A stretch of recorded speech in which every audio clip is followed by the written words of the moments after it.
Carolyn came out of the pastry shop, walked to the car, and noticed her husband standing on the sidewalk, looking somewhere in the distance. "David, why are you frozen? Come on, let's go. We're already late." "There's probably everyone already gathered at the table, only we're missing," she said in a disgruntled voice. It was as if David hadn't heard her, and the woman couldn't stand it, walked over and tugged at his sleeve. He looked at her with a strange look and then, as if reluctantly, headed for the car. Carolyn continued to grumble in the car, and David flew his thoughts to the recent past, when he was not married to Carolyn, but to Nicole, quiet, modest, loving woman. Nicole was his first love and first wife. They were so happy until Carolyn crossed his path, and then Nicole died. She was in a terrible and ridiculous accident, and there was nothing David could do for her. He only sobbed, hugging the coffin and begging Nicole for forgiveness.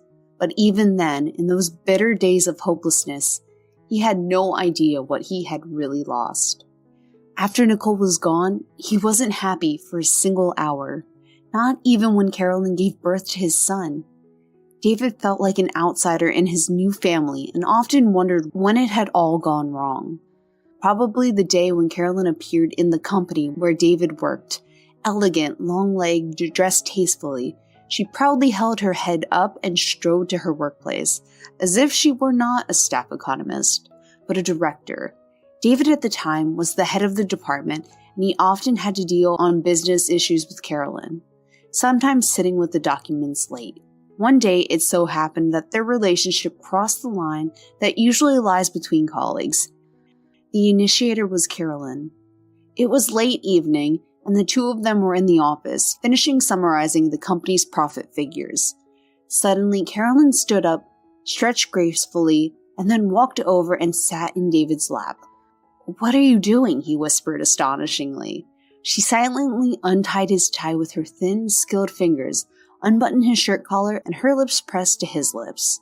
"Carolyn, I'm married," David protested, but she moved on to more daring caresses. David could not push her away. And meanwhile, the faithful and loyal Nicole was waiting for him at home. David felt an incredible sense of shame in front of his wife, but he could not refuse Carolyn, and with each meeting he became more and more ashamed. Then one day, Carolyn told him that she was expecting a child. "David, you have to make a decision and make a choice between your wife and our baby. I hope you won't make the baby suffer." David only now realized what he had done. The passion that Carolyn had skillfully kindled in him had nothing to do with love. It was a feeling he only had for Nicole, and he did not want to lose her. Yes, he had become a traitor to her, but perhaps one day she could forgive him. "Carolyn, I'm sorry," David muttered. "Everything that happened between us was a mistake. I'm not giving up on the baby, and of course I'll help you, but my family is Nicole."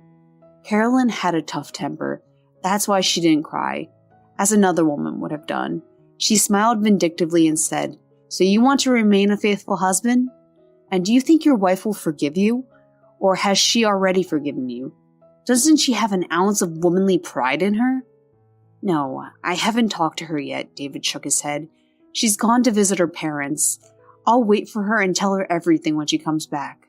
But Nicole didn't come back.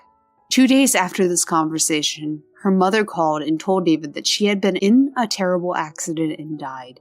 "We'll bury her here," Mrs. Mitchell said in a firm tone. "I want to be near my daughter, and you, if you want, may come to visit her grave." She said something else, but David couldn't hear her. In those days, he was like in a fog, and only falling down to his wife's closed coffin, he sobbed bitterly, regretting that he had not protected his beloved, and moreover, betrayed her. And so, several years had passed. Now David was married to Carolyn. They were raising a young son, and today came to a nearby state to celebrate the 50th anniversary of Carolyn's aunt. When they arrived in town, Carolyn asked her husband to stop outside a candy store, and David, while his wife was away, looked around the unfamiliar streets with interest. Suddenly, his gaze fell on the slender figure of a woman who had come out of the store on the opposite side. David shuddered as if he had been electrocuted. It was Nicole! His Nicole, the same Nicole he had mourned for all these years. How many times, secretly from Carolyn, he had come to the cemetery to visit his first wife and sat for long hours by her grave, talking to her as if she were alive. And now he saw her before him, alive.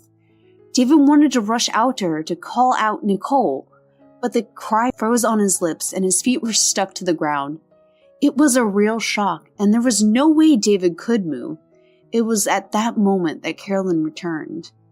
David had to make an incredible effort to get into the car, devoting himself to memories. He barely kept his eyes on the road. When they arrived at the place, and all of Carolyn's family sat down at the table, David told his wife that he wasn't feeling well and went into one of the rooms to rest. Finally being alone, he could quietly immerse himself in his thoughts. A happy family with Carolyn never worked out for him. Powerful and opinionated, she was not accustomed to take someone else's opinion. The first 2 years of the birth of his son were a real nightmare for David. He hoped that the caprices of pregnant Carolyn disappear when the baby comes into the world, but as it turned out, it was only the beginning. Carolyn was demanding that David run to her at the first call, disrupting important negotiations.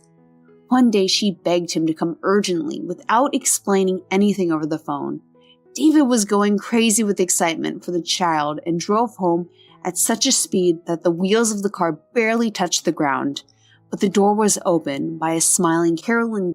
"You came, how nice," clapped a satisfied woman. "I missed you so much." "What's wrong with our son?" shouted David, losing his temper. "Nothing. He's asleep. What could possibly happen to him?" "Carolyn, what are you doing? Do you realize that I had an important meeting and I dropped everything and rushed to you?" "That's good. It means you love me," laughed Carolyn back. But he didn't love her. He had never loved her. There was only Nicole in his heart. But she was dead, or was she not dead? The thought so overwhelmed David that he sat up abruptly on the couch. He hadn't seen her dead after all. The coffin was closed and the funeral was kind of strange. David only now realized that Nicole's mother wasn't crying at all. At that time, he thought it was just a shock. And now he saw the whole situation quite differently. Exhausted by heavy thinking, David collapsed back on the couch. When Carolyn stopped by to ask him how he was doing, he already had a plan. "Carolyn, I'm sorry. I have to leave right away." "Wait, tomorrow night we're going to a restaurant. It's my aunt's anniversary. There'll be a lot of guests." "I'll try to make it," promised David. And despite his wife's displeasure, he got into the car and drove away. On the way, he stopped near a construction store, bought 2 shovels, work gloves, and a flashlight, and only then continued his way. He arrived at the cemetery where Nicole was buried in the evening. When it was quite dark, he followed a familiar path to his wife's grave and began to dig it up. And David, not accustomed to physical work, quickly rubbed blisters, but that did not stop him.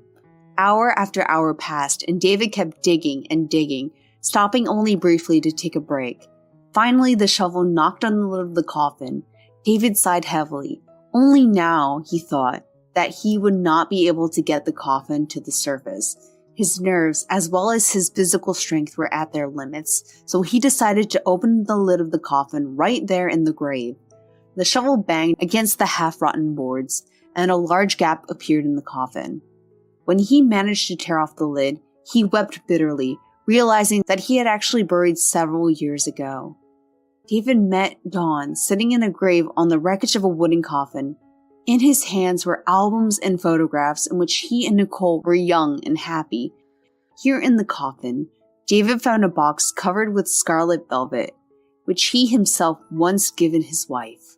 She kept all his gifts and small signs of attention he gave her in it. And all this meant only one thing. That day he did not bury his wife, but her love and his happiness. After taking all the finds from the grave, David somehow got the grave buried, and then, crushed by everything that had happened, he headed for the exit, dying of exhaustion. He got behind the wheel, drank some water, and immediately, without driving away from the cemetery, he fell soundly asleep. On the evening of the same day, Carolyn was very angry when she realized that David did not come in time. She went up to her aunt and apologized for her husband. "I didn't expect anything else from him," the aunt grinned. "You know, I never liked your David. He doesn't compare to Mason." "Auntie, come on. You know Mason wasn't as malleable as David. When Mason found out that he got me pregnant, he demanded that I get an abortion. But I've already done it a few times, and the doctors warned me that this was probably the last chance for me to become a mother. I couldn't let it go. In addition, I wanted to get back at Mason, so I turned my attention to David," Carolyn laughed. "Oh, if you could have known how crazy Mason was when he found out that I started dating with David." "And so David has no idea he's raising a non-native son?" asked the aunt with a smile. "Of course not. He's so trusting." While talking, the women didn't notice David, who came up from behind them with a huge bouquet of flowers. "Well," he said, "it's good relief that nothing needs explaining now." "David, you've got it all wrong. I'll explain," Carolyn whispered confusedly. "I got it all wrong before, and now it's all falling into place. Happy birthday." David handed the Jubilee flowers, then turned around and walked away. Carolyn rushed after him, grabbed his arm, began to beg to listen to her, but he calmly pulled away the weeping woman, and Carolyn realized that she had made a mistake, which could not be undone. And David drove straight to Mrs. Mitchell's house and asked the question that worried him. "Is Nicole alive?" "Don't keep quiet, Mrs. Mitchell. I know everything. I saw her at night and checked that she is not in the coffin. I love your daughter and have loved only her all these years." "David, if you loved her, then you wouldn't cheat on her." "How do you know that?" David looked up at her in shame. "One evening when Nicole was just visiting me, she got a cell phone call. It was your mistress. She told Nicole that she was expecting a child from you and that you love her. Nicole didn't tell me anything at the time. She just went to her room. She was gone for a long time. I decided to look in and was horrified to see a handful of pills in her hands.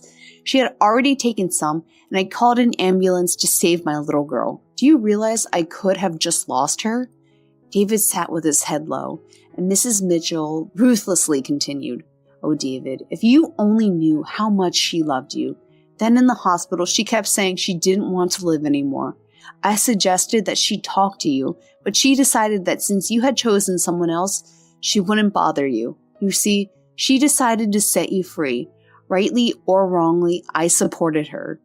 Even though I knew full well that one day the truth would come out and you'd find out. Where is Nicole now? I want to see her." "Why? To torture her again?" "Please, David, don't disturb her life." "I won't give her up to anyone," David shook his head, "and I'll do anything to make her forgive me." "David, she loves you. She still can't get over you. But whether she'll forgive you, I don't know," Mrs. Mitchell sighed and gave her address. Hearing the doorbell ring, Nicole opened the door and immediately went pale as chalk.